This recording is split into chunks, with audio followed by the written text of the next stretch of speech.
Kisah Nabi Zulkifli alaihissalam melawan godaan setan yang terkutuk. Kisah Nabi Zulkifli alaihissalam bermula pada masa kekuasaan Raja Ilyasa.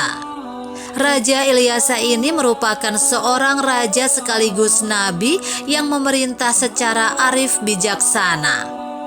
Oleh karena Raja Ilyasa tidak memiliki keturunan, maka dia mengadakan sayembara untuk penerus dirinya. Syarat yang diajukan adalah sang raja pengganti kelak harus mampu berpuasa di siang hari, beribadah di malam hari, dan harus mampu menahan amarah selama memerintah sebagai raja. Sayembara Nabi Ilyasa alaihissalam dan gelar Zulkifli. Seluruh rakyat yang mendengar persyaratan tersebut merasa tidak sanggup, kecuali satu orang yang bernama Basyar. Basyar atau Basyiran lahir di Irak. Sejak kecil dia dikenal sangat ramah, tidak pernah berbohong, ahli ibadah, ulet, dan selalu mencegah perbuatan mungkar. Selain itu pendiriannya tidak pernah goyah. Tingkah lakunya mencerminkan kebaikan dan kebenaran serta semua janji yang diucapkan senantiasa ditepati. Sehingga semua orang senang bergaul dengannya. Berkat sifat kemuliaannya inilah dia mampu memenangkan sayembara yang diadakan oleh Raja Ilyasa. Oleh karena Basyar selalu melakukan kebaikan saat melaksanakan tugas-tugas yang diamanahkan kepadanya, maka Raja Ilyasa memberinya gelar Zulkifli, yang berarti orang yang sanggup. Inilah asal pemakaian nama Zulkifli dalam kisah Nabi Zulkifli alaihissalam. Nabi Zulkifli merupakan putra dari Nabi Ayub alaihissalam. Seperti ayahnya, Nabi Zulkifli alaihissalam memiliki kesamaan yang luar biasa. Bahkan setan yang menggodanya pun tak mampu membuat Nabi Zulkifli alaihissalam marah.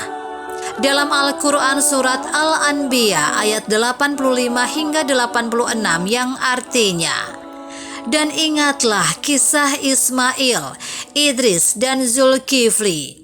Mereka semua termasuk orang-orang yang sabar. Dan kami masukkan mereka ke dalam rahmat kami. Sungguh mereka termasuk orang-orang yang saleh."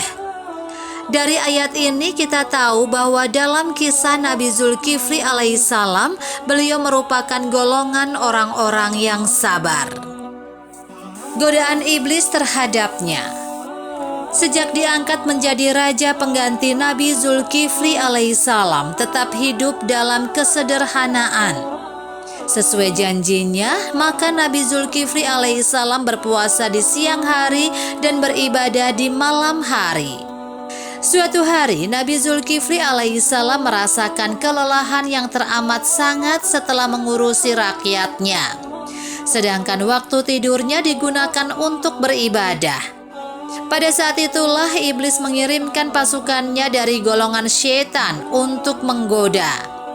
Syaitan datang ke istana dalam wujud manusia laki-laki jelata yang meminta keadilan hukum pada raja. Meski pengawal kerajaan telah memberitahu bahwa raja sedang beristirahat, tetapi syaitan tidak peduli dan terus memaksa ingin bertemu dengan raja. Mengetahui hal ini, Nabi Zulkifli alaihissalam meminta tamunya agar terlebih dahulu datang ke ruang pengadilan istana. Setelah beristirahat sejenak, Nabi Zulkifli alaihissalam berangkat menuju ruang pengadilan. Walaupun sesampainya di sana, tamunya ternyata tidak ada di sana, dan saat itu pun tidak kunjung datang. Hal ini terulang kembali pada keesokan harinya, dan Nabi Zulkifli tetap tidak terpancing amarahnya. Untuk yang ketiga kalinya, setan berinisiatif langsung masuk ke rumah Nabi Zulkifli alaihissalam dan mengetuk pintu kamar tempat Nabi Zulkifli alaihissalam beristirahat. Tetap saja Nabi Zulkifli alaihissalam menemuinya hingga akhirnya setan menyerah dan mengakui bahwa dia dikirim oleh iblis untuk menggoda dan memancing emosi Nabi Zulkifli alaihissalam. Gagal sudah rencana setan untuk membuat Nabi Zulkifli alaihissalam marah dan ingkar akan janjinya. Ujian juga datang dari rakyatnya sendiri. Ada beberapa kaum yang menentang kerajaan dan berencana menghancurkan kepemimpinan Nabi Zulkifli alaihissalam.